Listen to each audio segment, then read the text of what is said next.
Welcome in, crew, for another Kingdom Chronicles. Today, we're going to go over a little bit about the recent updates, some of the seeding drama, and then we have our guest today who's been around the block for quite a bit of time, Sawtooth. If you want to introduce yourself today, my friend. Yeah, what's going on, man? Happy to be here. Thanks for having me on. I'm been playing for almost 4 years now. Before, and I actually started playing when the game first came out, and then quit after getting annihilated by a Kraken in KVK1 about 6 years ago. Um, so for some reason, I came back. But yeah, I've been playing for a while now. I've been mostly either king or in leadership Nice. that entire time actually. Um, so yeah, I'm happy to hear and be here and discuss all that fun stuff with you. Yeah, awesome. Appreciate it, man. So, yeah, I kind of want to start off with kind of your journey. You don't have to hit on, I know, with your kind of your length of experience here, you don't have to hit on every single kingdom, but curious to see where your highlights were and kingdoms that you ran, and yeah, if you want to kind of get into that, I'd be curious there. That's the cool part is I'm one of the few people that I'm not really a kingdom slut. You don't I jump around, huh? no I actually, so my first kingdom, when I started playing the game again, was 2902, and I actually joined it as a jumper group. Oh, really? Okay. Um, yeah, and I stayed there for 10 KVKs. I built up that Holy kingdom shit. alongside of a bunch of other people. So we did a jumper group and went through KVK 1 through 9 with them as the king. Wow. I mean, I had other, I always had a co-king with me. Through most of the journey, and obviously like a lower a council and all the Okay. officer group and all that fun stuff. But I have a lot of experience with building kingdoms and recruitment Yeah. and wrapping your head around seeding at the early stages of the game as well as seeding in SOC. Um, so I finally left 2902 and joined 3092 just because I wanted something fresh.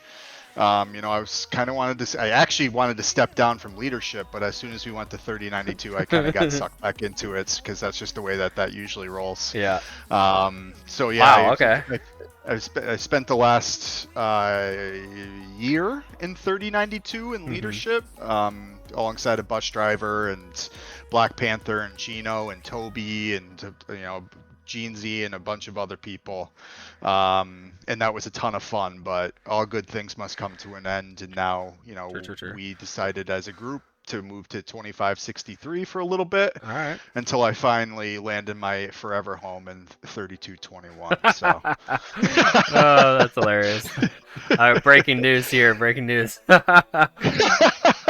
Cool, man. There's so much to unpack there that I'm super curious about. So, talk me through Jumper Kingdoms. I haven't really dove into this too much on my own, or we haven't talked about that on this channel. But walk me through what started that, who did you know, and kind of the bones, because so many kingdoms I feel like are going to be doing that, and I feel like there might be a little bit of a trend coming up when it's coming to jumpers or project kingdoms with how seeding's going. But I'm curious to see what that journey was like first. it's funny because when 3092 was dying, there was a lot of uncertainty about what was going on. I was kind of contemplating selling my account, and I actually started a jumper account. Oh, really? Yeah, and it's actually, you can't jump anymore. It's called sleeping. It's like a different process, and um, basically they got rid of the beginner migration Yeah. ticket, so you can't do that anymore. But that's a whole other story. Um, so the entire sleeper and new kingdom process it's tough. The game is getting better. In fact, it's evolving in many ways and providing us a lot more interesting data that you can tap into. But, you know, the whole new kingdom process is really just it's like a survival of the fittest, man. Hmm. And Yeah. it's hard to wrap your head around when you're starting a new kingdom who's going to actually be like, who's going to be providing Value. good value for your Yeah. kingdom. Yeah. Exactly. Is it the person that's doing chaining 10,000 barbs week 2 in your starter kingdom with, you know, crappy commanders, or is it the person that's sitting there not doing anything, you know, hoarding everything and, you know, getting ready for God knows what, for KVK, and playing on their main account? It's hard to really tell. So like for example, in my restart recently in 3842, you know, none of them really care about what you have accomplished previously. You know, I kept telling the leadership there, because I was literally like put on one of like the shitty farm alliances. And I was like, listen, man, I can guarantee you that I'm going to get at least 60 million kills at KVK and 3 million deads, maybe 7 million deads amongst farms. Like, that's the type of player I am. And they're like, yeah, we don't care. You're not clicking help enough. And it's like, you know, you have to like wrap your, like, that's how they have to set a certain standard at those younger kingdoms. And the standard is usually, how often can you click help? How often are you donating gems to technology? You know, there's got to be a way to separate good players from the bad players, and unfortunately, that's how most of them do it. Yeah. I can't show them my KVK history and say, dude, just put me in the top alliance, please. They're just like, whatever. They don't care. So, you know, you know, 2902 is different. Obviously, I was just getting back into the game, and I just met this random group in this kingdom that I started in, and they're like, oh, by the way, don't go past Town Hall 8, we're jumping. And I'm like, okay, cool. So I kind of stuck with them, and I pushed T5 for KVK1 like a dumbass and spent a stupid amount of money. Yep. Don't we all? And I think just doing that kind of just landed me in a leadership role, because when you're in those types of kingdoms and you're in KVK1 and you have T5, you just power and spend talks. Yeah, you're the boss. And even though I didn't really want to be, it just kind of you know, goes towards you that way. So yeah, I mean, I built up 2902 with another guy. His name was Wolf. He was actually in a different jumper project, so we were two different jumper projects that landed in the same main kingdom. So we actually existed as a 2 alliance kingdom for a while, which was really challenging. You know, there's something to say about friendly competition until it's not friendly anymore. And, you know, we eventually had to just combine our leadership teams and say, hey, listen, like, this isn't working, and we just kind of have to focus on the future. And, you know, we burned a lot of bridges and lost a lot of friends that way, which really sucks. But, you know, that's a part of the game, I guess. You know, being in leadership really sucks. You got to make some really difficult decisions. And very true. You have to kind of figure out what kind of game you want to play. Yeah. And sometimes it's not the game that the people around you want to play. This game is just unforgiving that way. Yeah, so true. So, especially in the highest levels of leadership and king and stuff like that, it can be brutal sometimes.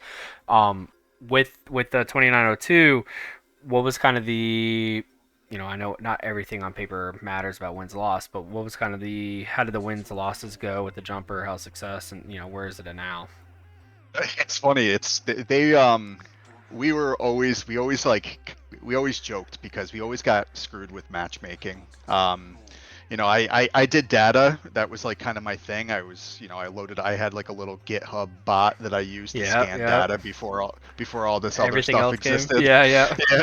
And you know, I was really into that. And I have accounts that I made in every single kingdom around us in our entire continent. Oh, you were one of those guys? Yeah. Yeah, I was scanning the entire continent and trying to wrap your head around it. Yep. But we were in a continent with 2884 and 2891, which were two massive Imperium-bound kingdoms, and we weren't that. We were kind of like that low A seed.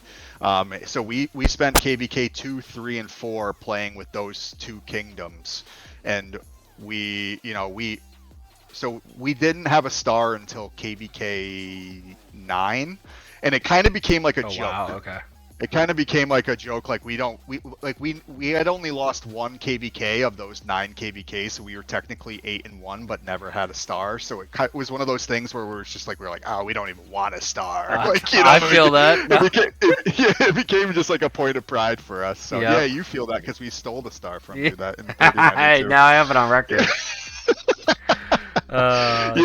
Yeah, so you know, success is all about how you handle it, right? Yeah. And Agreed. we lost some people because we weren't claiming the star, and honestly, as leadership, you kind of learn that those aren't the people that you want in your kingdom anyways. Absolutely um true. we were still getting coins, and we were still getting rewards, and we were still feeling the glory and having a ton of fun. And yeah, once they introduced autarchs, that kind of changed everything, because yeah, you were kind of screwing a bunch of people that fought hard and gave a lot of effort, and if you weren't getting the star, you likely we were only getting 20 to 30 autarchs per kingdom at that point. So I can understand that gripe, and once that system was launched, it definitely changed a lot with the way that the reward systems go and how Diplo is handled at the end of KVKs. But um, you don't want players that are just there to win. You want players that are there to have good fights and have fun with each other. So you got to really find a good balance in that, and it takes time. And a lot of kingdoms don't make it because of it. Yeah, It's tough. so like hitting on kingdom development and kingdom growth, even from something that you were talking about, like from the start to the finish, from concept of a kingdom to getting it up and running, or even kingdoms of where they're at right now, sitting around C or B and moving up. Like, what do you think has been the hardest hurdle so far for most kingdoms when it's coming to building? Do you think it's outside factors? Do you think, when I say outside factors, I mean like the pressure from matchmaking and just big ass kingdoms coming in? Or do you think it is kind of internal in terms of not having the right pieces in place? You get what I'm trying to say? Like, what's kind of Yeah. been the biggest hurdle that you've observed? Um. Oh man, that's a loaded question, because you're diving into a lot of different things, because a lot of things with matchmaking has changed over the last year. Absolutely. Drastically changed, actually. Where I don't think, I'm under the impression that seeds don't really exist anymore. I think in KVKs, maybe the top 4 kingdoms are in the same seed, but then they just kind of throw other kingdoms into the KVK. Yeah, to just fill out a camp, right? They're trying to balance the camps with lower seed kingdoms.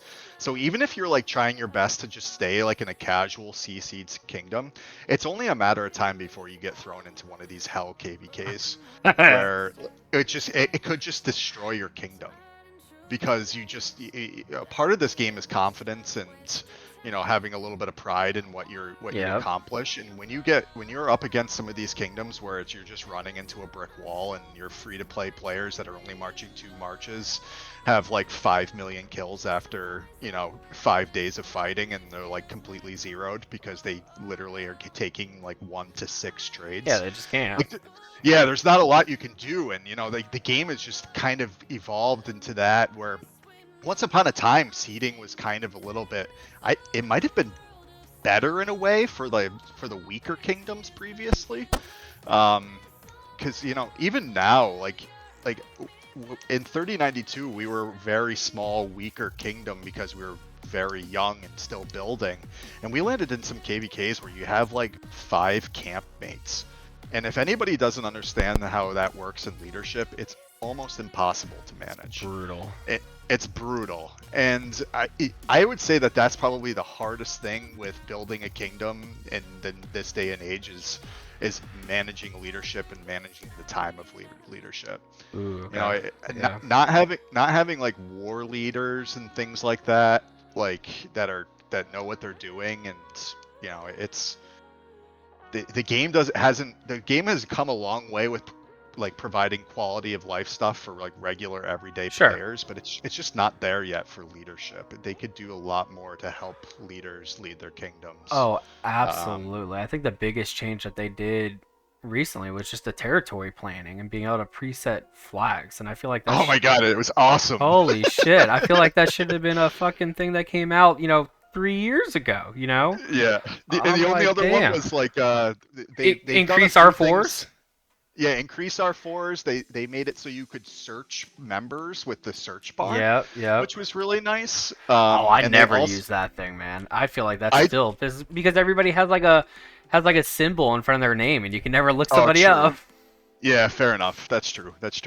Yeah, or it's in a different language. Yeah, that's fair. Yeah. That there's that, and then there's also like they made it so general and queen Yes, can the king use king buffs. Oh, skills. so nice. Yeah. It's really great. But there's still a lot they can do with in terms of data, and if you actually look at some of the upcoming releases, it sounds like they're going to start incorporating some of those demands. But you know what? I don't picture ROK doing it better than some of these other services like Rockstats and Pro Kingdoms and Hero Yeah. Scrolls. No.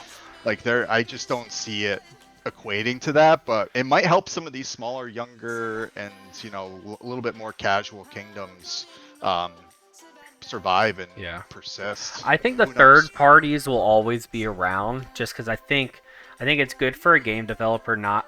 I think it's good for a game developer to understand that there is a little bit of an ecosystem that's capitalizing on your market outside of the game, but you have to understand that that ecosystem continues to fuel your game as well. You know what I mean? Yeah, And I think yeah, that's important to understand to cohabitate with those third parties while fixing the internal stuff that those third parties can't fix at all. You know what I mean?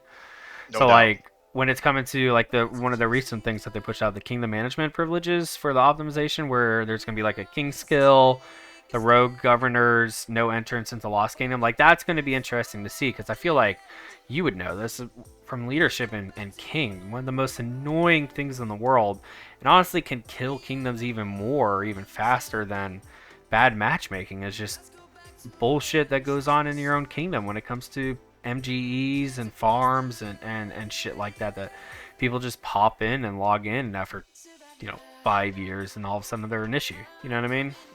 Yeah, and honestly, I I'm kind of a conspiracy theorist. I think a lot of those issues are there by design from Mm, Lilith. I'll be honest with you. Um, interesting. I think that a lot of those things are there to, I think, drama within kingdoms is probably a good thing for the wallets of Lilith, because it causes people to do certain things and spend more money. And, um, maybe not though. Maybe that's just me putting on my tinfoil hat. But, I think that, things like MGE is a really good example of, it's just so, in this day and age, like in the way that this game has evolved, MGE is like really one of the dumber events. It doesn't make any sense to me, and I'm wondering if eventually they'll change that event a little bit. Ooh, okay, wait. This is the first time I've kind of heard somebody say that about MGE. Expand on that. Why do you think it's dumb, and what would you kind of want to see evolve into? Well, I mean, I don't think it's dumb outside of the lens of like a free MGE, but the fact that I don't think there's a single kingdom that it's not expected that MGE is fixed. True. And Okay. Yeah. what a wild, you know, expectation to have, leadership, has to fix that MGE. Like your player And base. yeah, and like Ah.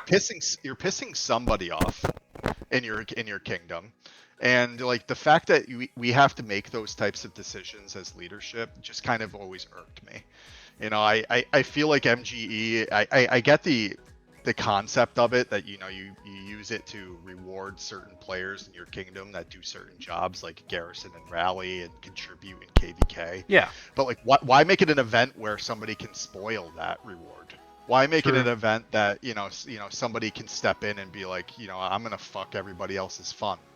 Like I never really could wrap my head around why it had to be the way it is, but I don't know. I've played other games like this, and they all have like an MG style event, and it just seems to be a part of this, game The type, game type. if you Yeah. will. I guess when you're Yeah. put in the eyes of the not the devs, but even the eyes of the base, of like, it's funny how there is a function in with the game where you still have to manage yourself. You know what I mean? You have to manage, which I guess that's kind of the point of being king, right? I mean, you can, and running your kingdom is really stylistic, but still, I mean, yeah, it is kind of dumb when you think about it that way.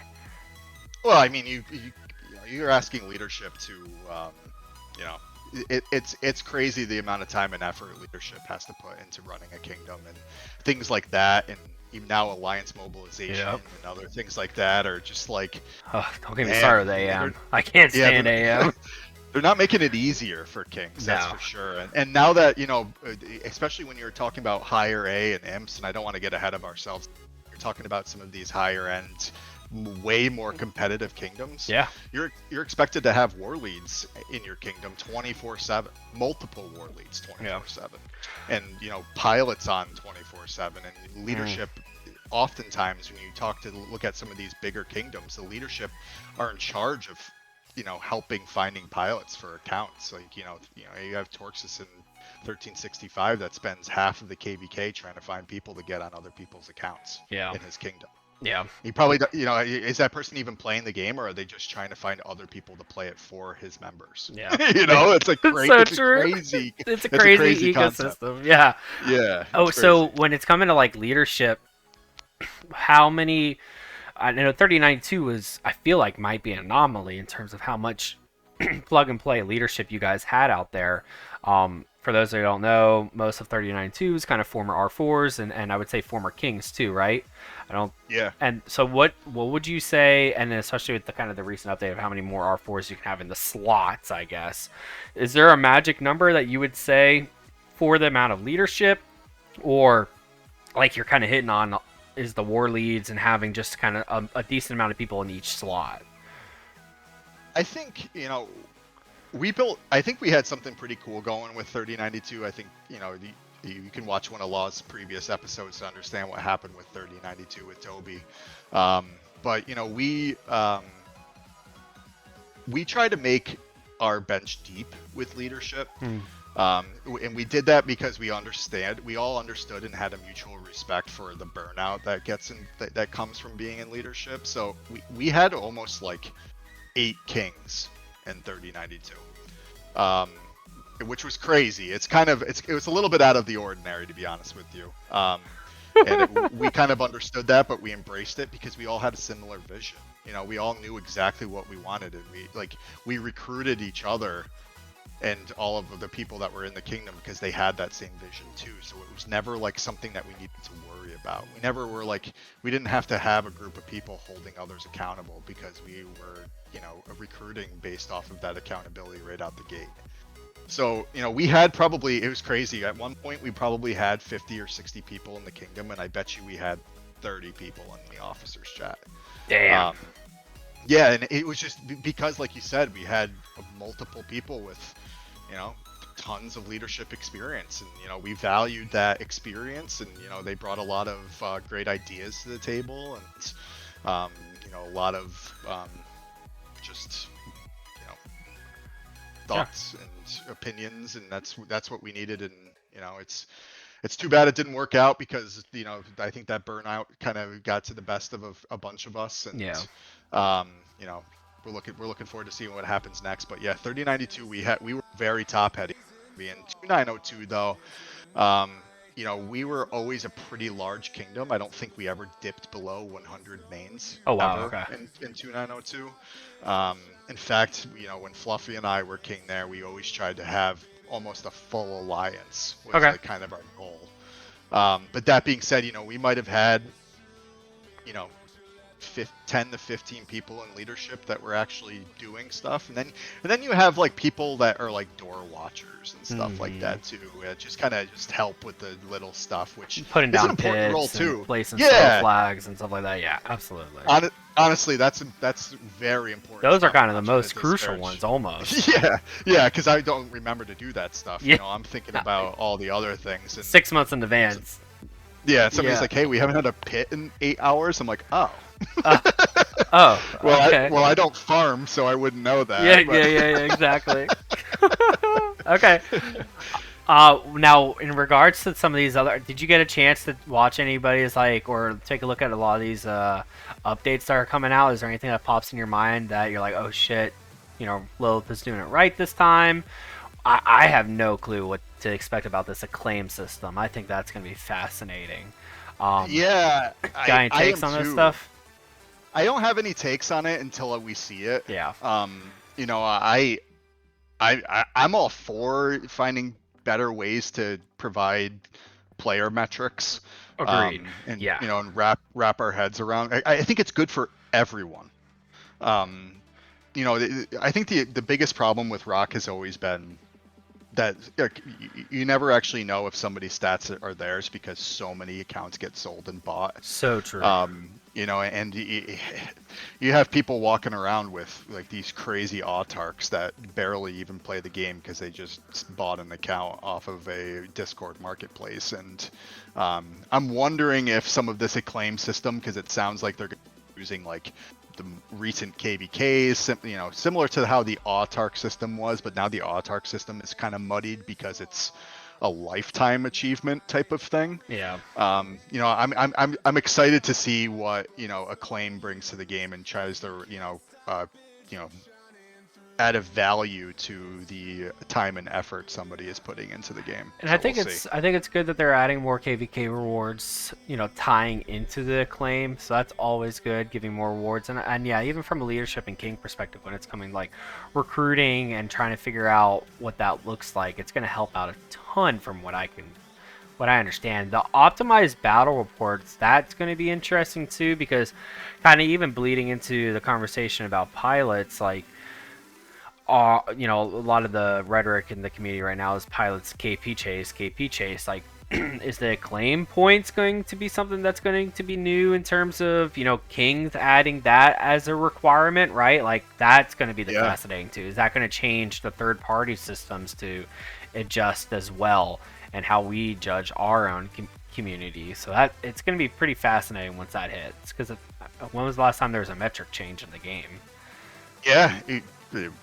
Probably when Never, they right? yeah there was a KP shift 6 years ago that people talk about like it's a like they changed the KP system, and I think that was like the last time they Jeez. did something. um but yeah, if you look at some of the older accounts, I think my account is ancient because I bought it. It's like a 6 or 7 digit account, and it has like a kills before KP rework at like the Really? bottom of my stats. Yeah, so like it has like I have like kills that didn't count towards my That's KP on nutty. my account. So yeah, there was a change once upon a time, but yeah. That's wild. I The think other th- the other you had the other the other thing that I wish I want them to go further with this, but they expanded the migration window by like a few days. yep. Um, Now I, that's in KVK migration window, right? correct. They made it so you can migrate in the closing countdown Yes. of KVK, which honestly is not it's kind of insignificant in my opinion. I don't. Maybe somebody can walk me through why that's even a big deal, but I think you should be able to, you know, immigrate to or migrate to a kingdom anytime. And if you get there while they're in KVK, you should just show up with a vacation ticket on. I understand that Oh. there I was about to might say cause some you wouldn't want problems with. people coming in terms of fighting ability, but you're okay with them taking No, a permit. yeah, absolutely. I think right now, some kingdoms like 3092 did it. We full skip just to get Yar from 60. Mm-hmm. We wouldn't have done that if Yar wasn't coming and Socks. Yep. We wouldn't have done that if those two people weren't coming. But we literally had to wait because because of the way the KVKs lined up. And if people were able to freely migrate whenever they wanted into a kingdom, I think it would just make everyone's lives a lot easier. It's already costs like literally So your much. life to So migrate, much. and the Your fact that they make it first so like child. yeah, and the fact that they make it that there's only like a 2 week window every 3 months that you can migrate Yeah. someplace is just kind of crazy to me. Yeah, and then a Um, 30-day cooldown too after that, I think. yeah, yeah, exactly. And I get the some of the requirements for migration and why they kind of make it a mountain to climb to move around, because then Sure. you just have so many accounts popping around with billions of resources and bags and just causing havoc in places. But I think that they need to take that a step further, and I think that's another quality of life improvement that I'd like to see Well, enhanced. what do you think about? I know it's been a year now. I'm watching the 77 King of All Britain, so I feel like it's been a year since they've introduced KOB. Now we're getting the Song of Troy. What's your initial thoughts there? It's always hard to say until Yeah. There's a pioneer that goes off, but I always love when they introduce new KVKs, and the problem is they've been hit or miss, right? I mean, shifting gears was kind of just a joke. Yeah, it was a blah. Yeah, nobody plays shifting gears, and even Alliance Invictus, like the map is cool for half the KVK, and the other half it's fucked. So like it's some of these kingdoms, I'm glad that they're trying new things with the way that the maps are laid out, but like even KOB is just heroic anthem that's turned 45 degrees and and has a That's and so has fucking like funny. and it has just like a weird Lost Canyon home gang aspect to it Yeah. that it's just like it's literally just the same exact map, just with Turned water on it and twisted slightly. Yeah. with the um long ass flag lines for Zone 5. Dude, and it's crazy the disparity between some of the zone fives. Like that top right zone 5 is just insane. Insane. And the It's bottom left is crazy. like, it's a square. It's a... Yeah. Yeah. Now, what would you? Yeah. Okay, so obviously we don't have a lot about it. I think my personal take on it is like I think it's awesome with the civilization that they pick from going KOB and then Song of Troy. I think anything within that type of empire is going to be pretty fun. And then whatever the Great. Pantheon and the Trojan horse, and then what was the last one? That was like the Olympian. The this was I'm blanking on what they called it. It was like the Colosseum. There's gonna be like three different Yes. things with that. I think anything with Greek is great. I think that's gonna be a lot of fun. I think a lot of players are gonna like that, Greek and Romans and all that I agree. jazz. But if you would want to have a certain type of how many camps and what type of map or like things that you would want to see in a story that you feel like is lacking elsewhere, well, with kind of the story undertone, what would be kind of your best guess or your hot takes when it comes to the story that you would want to see? Like, do you want a four camp KVK story again? Um Yeah, I think 4 camp KVKs are easier for matchmaking and Diplo to get right. Yeah. I don't get me wrong, I love Orleans, even though it probably is the reason why 3092 died. Yep. Um, Double whammy. yeah, double whammy, back to back Orleans. Don't do it. If you're listening and you're leading a Don't kingdom, do it. don't do back to back Orleans. Trust me. In I think that there is definitely a need for maybe a new 6 camp KVK, because Alliance Invictus just didn't really work out. Warriors Unbound sucks. Yeah, Wait, no, but that's Wu not got 6. Is that? Yeah, it's 6. Wu got something right though with the whole forts only So around monuments right. and passes. But what it did was it just created multiple pass 7s. Yeah. So Yeah. like some of those zone fights are fun where it's just flag fighting. Like I appreciate that. I think it's a pretty cool shift in the meta. But I think 4 camp KVKs are just better innately. Smoother. But yeah, and I think what was the most recent KVK that they released, and the map was just like bonkers. For 4? Or I feel like It's escaping me. the Nile? No, Because the Nile's map is crazy. they just released it. King of all Britain. No, it came after King of All Britain, and they did a pioneer, and then they like took it out of matchmaking for a little bit. A bunch of they did like 3 or 4 pioneers, and we were actually going to go into it in our last Orleans, and they took it out of it. Really? Keener Blades. Oh Keener yeah, I Blades. still haven't played that. Oh yeah. Wait. Okay, so you haven't played that yet. No, I have not I played feel like that nobody yet. No. talks about Keener Blades. That's why I blanked on it so hard. Yeah, I guess the map is just totally fucked. Like it's just screwed. I'm sorry for swearing. I'm not sure if I that's don't gonna give a mess no. you You're up. good. You're good. Okay. But yeah, I appreciate that they tried to change up the map, but there's something that just kind of works with the whole Tides of War heroic anthem Coab setup, where it provides. The problem is that the imps control everything, and maps like Orleans works for them because it's just a KP fest. Yeah. Because it's nonstop fighting. Whereas some of these 4 kingdom camps that we're used to, They provide much needed breaks for some of these more casual kingdoms. And I think it's a healthy thing to have that split in the game, like that zone 6 where it's just kind of free farming for a week before you start fighting again. Yeah. I think that's a crucial part of the game that a lot of people ignore, especially for some of the for 90% of the kingdoms in the game that aren't competitive. Yeah, I think that's the shitty part about WoW is I mean, it's so easy to just get zone locked. It's so easy, and it's so frustrating for kingdoms.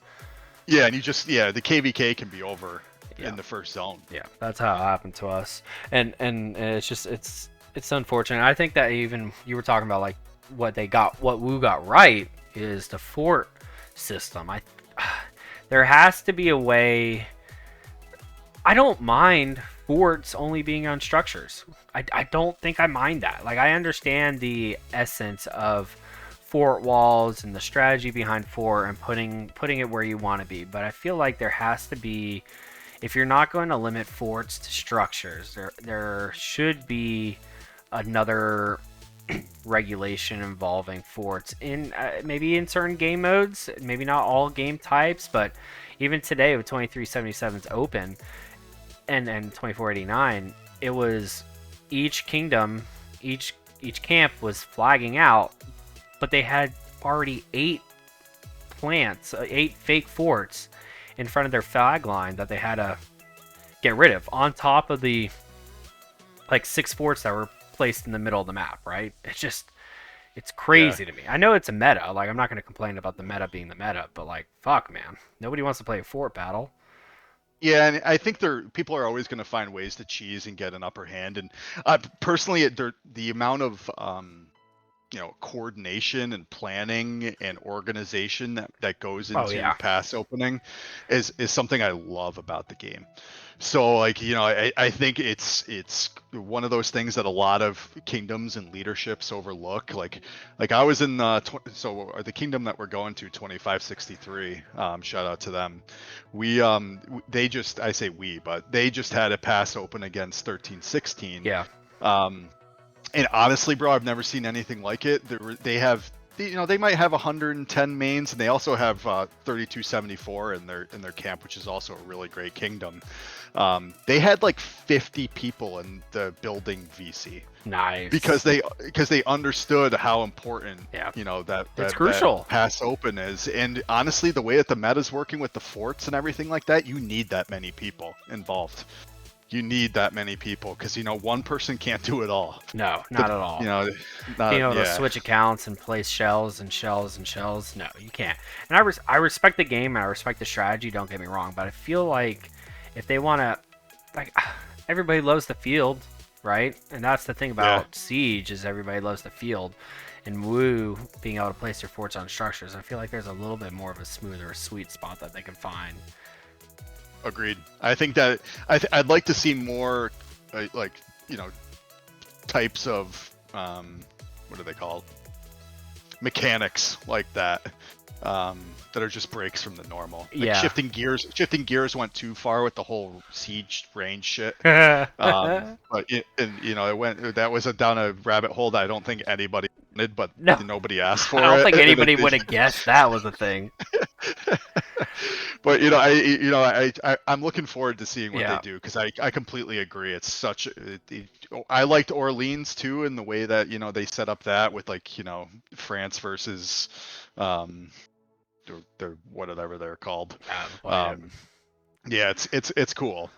All the barbarians are like not barbarians; they're actually like English soldiers and stuff like that. Yeah, and you're not attacking forts; you're attacking mottes, MOTTE. Oh wow.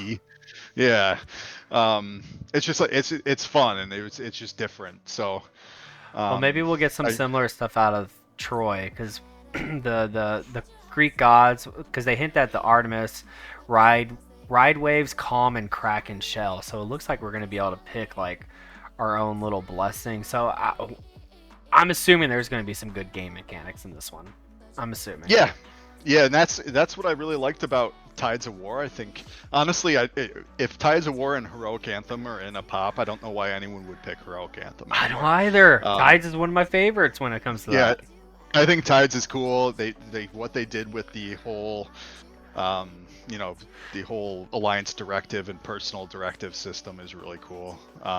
Just it was fresh. I really wanted to play Keeners because of the whole alliance tech system that they added to Yeah, that that looked one. pretty cool. I think that is probably the coolest part about Keener, but everyone just says they just screwed up the map. The Yeah, map sucks. So rough. it's too bad that they blew. Maybe they'll incorporate some of that alliance tech stuff into the Troy map too, but we'll have to wait and see. I don't even know what the map's gonna be. That's gonna be really cool to see that. Awesome. Yeah. Now moving into your thoughts. I always love asking everybody so far. This is your thoughts around the future. And we talked about a little bit when it's coming to seeding, but what's kind of your thoughts about the future of imps? Because I feel like that's been the hot button topic right now of a lot of these, whether you're an imp or a glorified imp, if you know what I mean, right? Yeah. What's your thoughts on that, man? I know it's Man, crazy right now.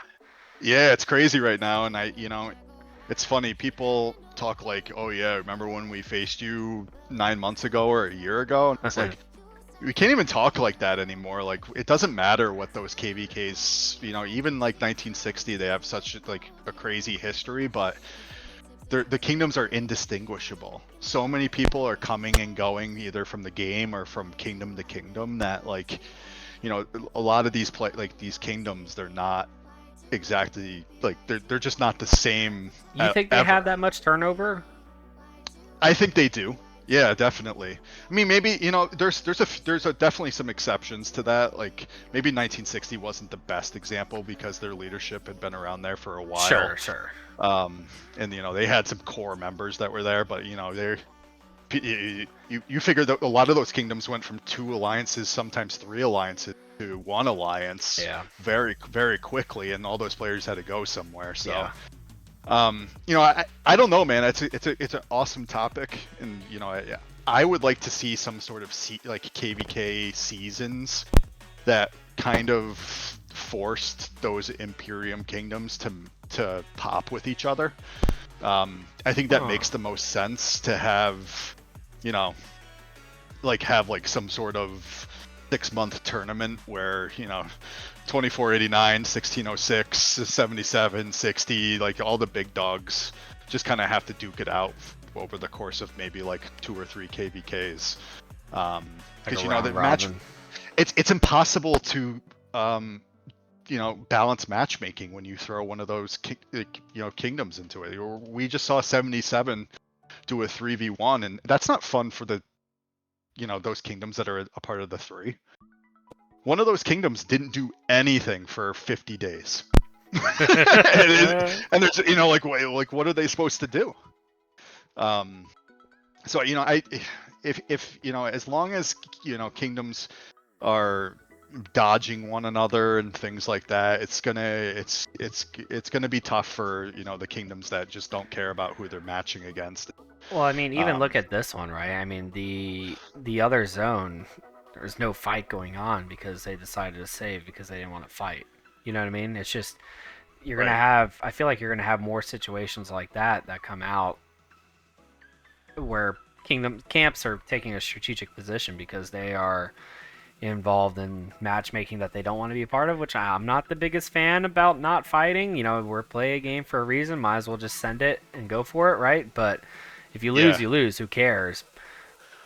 But I yeah, agree. Yeah, I'm in the same camp as you. It's a war game, and even if you're gonna lose, sometimes you should just go out there and try because it's a part of the game.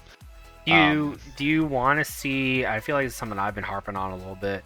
Um, Kind of the rise of where do you see the A seed? I know we even talked about how like seeding almost doesn't exist anymore, but at the end of the day, we still have to manage our kingdoms in a way where we're trying to find the ideal matchmaking area. Do you feel like there is a sweet spot right now? And do you want to see, like, I want to see an expansion of the A seed? I feel like more B seed kings need to push back up to A, and or some of the larger A seeds disperse a little bit, which I feel like we're seeing a little bit of. I would love to see A seed expand because I mean, when I first started being king 2 years ago or 3 years ago, I feel like there was a lot more wiggle room when it came to A seed. It wasn't like a, oh fuck me, I'm in A, I'm going to be in a really shitty matchmaking. Yeah, no, I think it's A is. Yeah, I completely agree. I'm on the same camp as you. I'm interested to see what happens. So, Lilith kind of teased this, and then didn't hear much about the whole kingdom merger thing. Yeah. I'm interested to see what that brings to the game if that ever actually gets implemented. I think it's going to be a headache to actually do it because the way that leadership is structured, like how do you merge two kingdoms without it being a civil war immediately?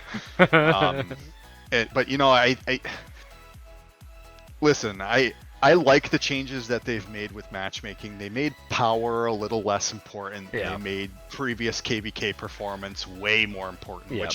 Which, quite frankly, I don't even think that was a part of the metric before. If you're just looking at KVKs 2 or 3 years ago, it was mostly power driven. Yeah, absolutely was. And there might have been some stuff going on in the background where Lilith might have been handpicking some things, which I think they're getting better about. I think we are seeing some more balanced KVKs, but again, they're balancing them by throwing in these D-seed kingdoms into these Imperium KVKs, and those kingdoms, like, It's crazy. It can't be fun for them. And I hate to be that guy that's like, oh, we have to think about everybody, but as like if I was a developer of a game, I would be trying my best to think about everybody, because 2902 is a perfect example where we went through many waves of being a casual but competitive, or hey, we're more community driven, but then all of a sudden we're like, no, we're like, screw the community, we're going to be competitive. Screw the community. Yeah. But it's tough, man.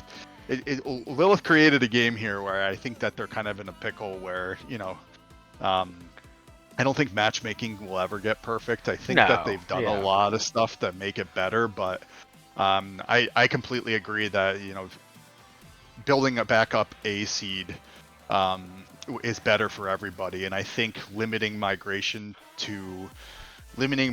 even further to Imperium kingdoms and forcing those kingdoms to break up is probably what's best for the game. Interesting.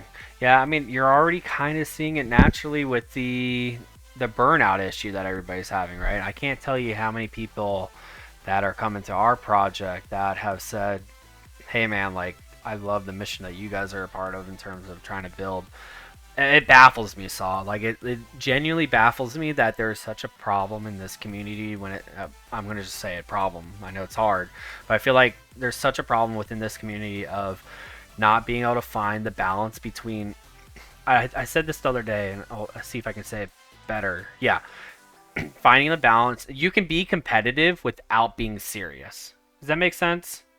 Right? Like, you can be competitive without being too serious, and I think that's the issue a lot of these larger imps and KVKs take, is you not only do you have an outside pressure of having a 24/7 pilot on for fighting that you have to pay out of your own money, then you have to pay this, then you have to pay that, then you have to be on at all these times, and Lilith is doing better at reducing micromanaging of events and stuff like that. But I feel like there is a big problem of kingdoms not being able to find that balance of serious and competitiveness, and you can absolutely do both. It's just you just have to have the right people in line for it, and the right mission and the right buy-in and the passion for the kingdom. Yeah, I completely agree. And when we were looking for a new kingdom, we were a group of, I think we're 17 people that were coming from 3092 that decided to stay together. At the top of our list of things that we were looking for was community.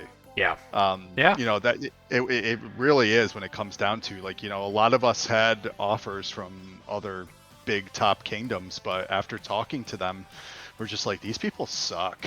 Like, we didn't really want to, trust me, we talked to a ton of kingdoms, and you were one of them included, that were awesome.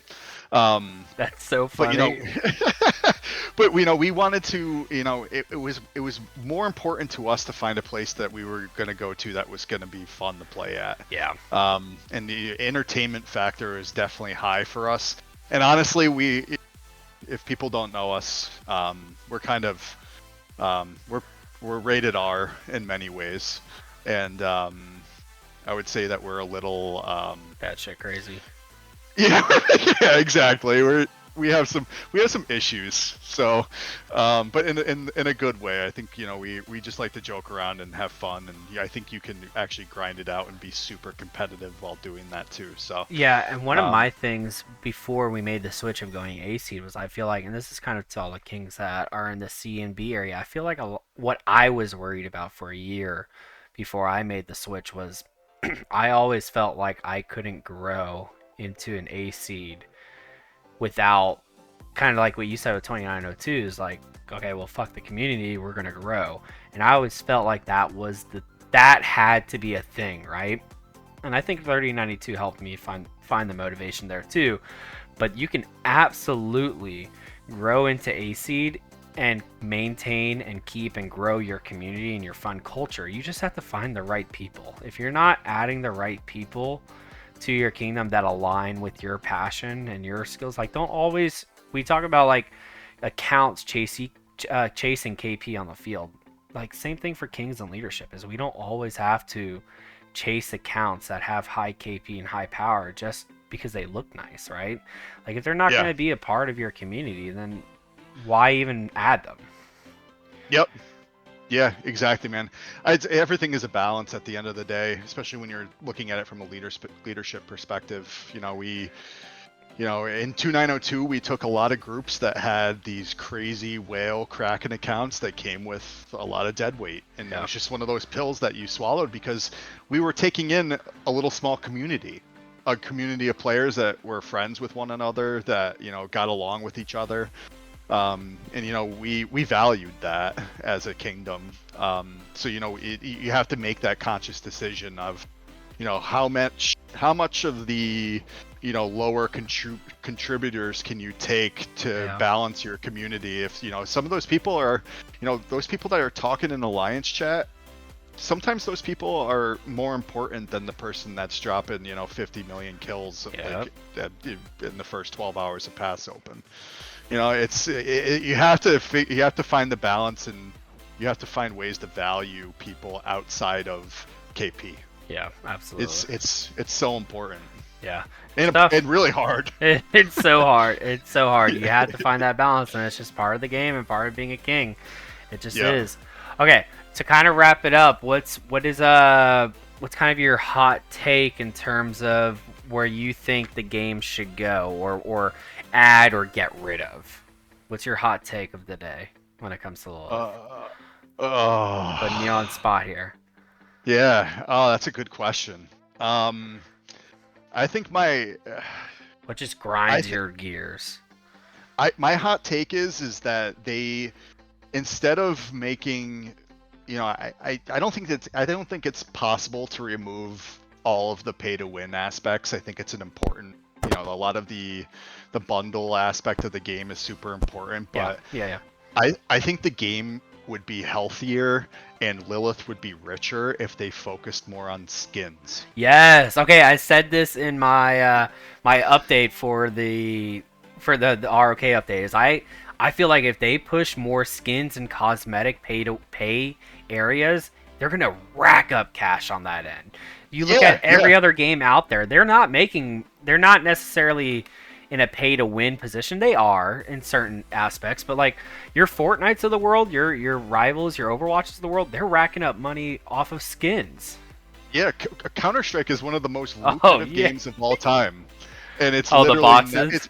It's been free forever. Yeah, it's been a free game forever, and some of those skins are worth thousands of dollars on the insane. Marketplace. It's crazy, man. So I think that there's a huge. I personally would buy skins. So if somebody in Lilith listens to this, and please give me a skin that I can go after and skins, be proud of. TPNs, like the bands and stuff like that. Dude, there's endless even like the skins that change the color of your chat window and Yeah, stuff I like that. love Like, those stuff. The aesthetics bro, of the chat window is great. yeah, brother, give it to me. Give it all to me. Absolutely. That's why I love that they're Yeah. doing the civilization change, because being able to split your civilization buffs to the skins and the troop types that you have, it's wonderful. I love that. I want to be able to keep my civilization's buffs, but like switch to Japan or something like that. That's so nice. Same. Yeah, and I'd hope they add more customization to that too.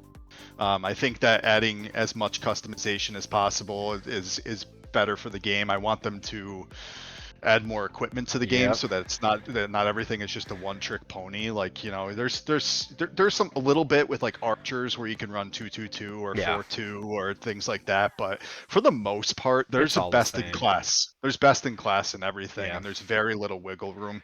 I think accessories they've gotten a little bit better with, you know, accessories being you know, interchangeable in some ways, but I mean, most people still just run drum Yeah. on 5 marches, and that's that. Yeah. So, um, I I don't know. said I told Quiet this I think a year ago that I think it's a good, and you've slowly seen it with new formations and stuff. I feel like it's a good thing to see the game taking more of a call it a specialized route, in terms of you have players that specialize who go for smite, who go for combo, who I took a shot on circle and it paid off, and go for, you know, go for these specialized routes. So not everybody's just a wedge, you know.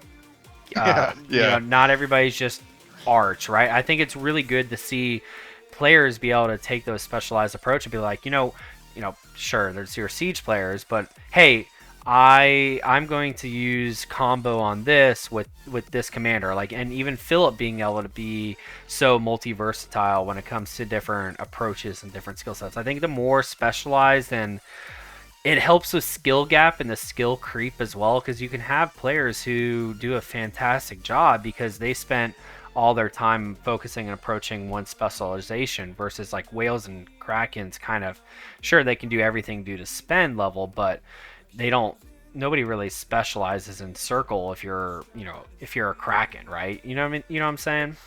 yeah, for sure. Yeah, in that same vein of specialization, I don't think I'll ever do this because I think most of these games profit and exist off of power creep. Yeah. Over time, Oh, yeah. you know, every single commander has to be better than the last. Yeah. But I think the game would be so much better if they buffed older commanders and allowed more specialization of marches. Yes. I think if they went back and like took like Saladin and buffed some of his skills and things like that. Granted, they would have to. It would be a domino effect, because then they'd have to go into Orleans, they'd have to go into Heroic Anthem and fix some Bastion skills and things like that, because some stuff might become way too overpowered. We saw that in Orleans last time, actually.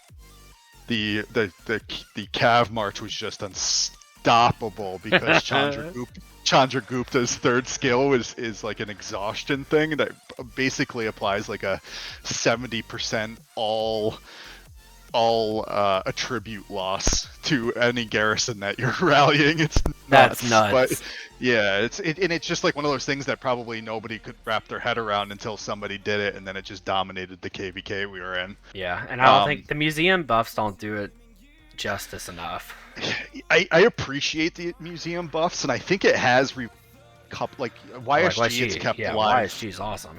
Yeah, and even in like in Arc, like YSS is now like very much usable again because of the march speed buff that it got. Yeah. You know, in Charles Martel was kind of revived in a few different ways because of it. You know, a lot of people use that for counter rallies as well as cheeseburgering and all that stuff. So, I don't know. I think they could go more with that and maybe make those buffs even more significant. But I mean, you know, how many people, you know, if you have an older account, how many commanders are just like basically rotting in your bench? Oh, like, so many. I appreciated when they allowed us to swap. That was very kind of Lilith. I never expected them to do that, but you know, maybe make my Lubu marchable, man. Your Lubu. I was just gonna go scroll it. Let me run them. That's wild. Yeah, I'm trying to figure out like what's the craziest like expertise one I have. Like, fuck, Hannibal. Like nobody The fuck does he do? Like nobody. That's crazy. Yeah, yeah. Well, I appreciate it, man. I think this is a good conversation. I do agree. You know, ROK, they've been doing good. We critique them all the time, but at the end of the day, they're doing some justice so far, which is good. Yeah, I think that the future is looking better. I think that the quality of life improvements have been great, and I think as long as they continue with them, I'll likely continue playing. So Yeah, absolutely, absolutely. Hey, you still got to retire here. yeah, fair enough. I wish you luck on. Well, you said 2653. What was it? 2563. Yeah, 2563. That's awesome. Where are yeah. they going to be now? Do you know when you guys get in? There'll be about that. I think there'll be 120 mains. There'll be like a maybe 1.5 or 1.4 trillion KP. Nice. Yeah, there'll be a pretty strong A seed, no doubt. Absolutely, absolutely. Well, I appreciate it, man. Hope you have a good day. Thanks, you too.